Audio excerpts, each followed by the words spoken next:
I know I probably said this like a million times now, but financial education is so important so you can take care of yourself and your family and your community. It doesn't really matter where you start. It's what you know and what you do with it, which is really gonna impact who you become and what you can do. Like, my parents came to this country as immigrants with very little. I mean, my dad came to this country with less than $100, right? And my parents are immigrants from a state in India called Punjab, and they bust their butt. That way their kids could have a better life. Now, I didn't grow up learning about financial education, money management, or investing. You know, I kind of went out of my own way to learn about money management and investing and how all of that stuff worked.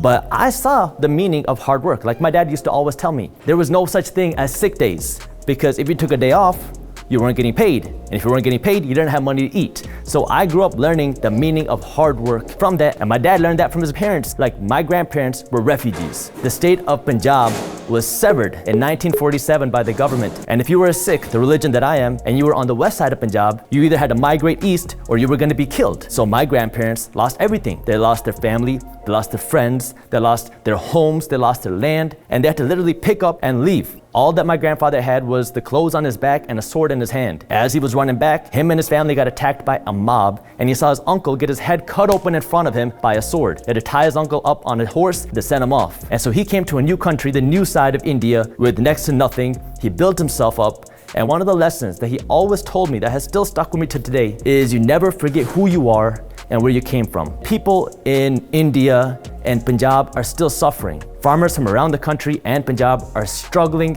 just being able to make ends meet and survive. And now with this pandemic on top of that, it is so hard for people to survive, and you have so many farmers that are protesting just for their right to be able to survive. And so what I've done is I've just sent a $10,000 donation to Khalsa Aid, which is a community service organization that anytime a disaster happens in the world, they're one of the first ones there to provide food, to provide medical aid, to provide support, to provide education. And most recently, they've been providing food and free oxygen cylinders to people in India who are hungry and who are struggling through this pandemic. And so this is why financial education is so important. So you can take care of yourself, so you can take care of your family, and so you can take care of your community.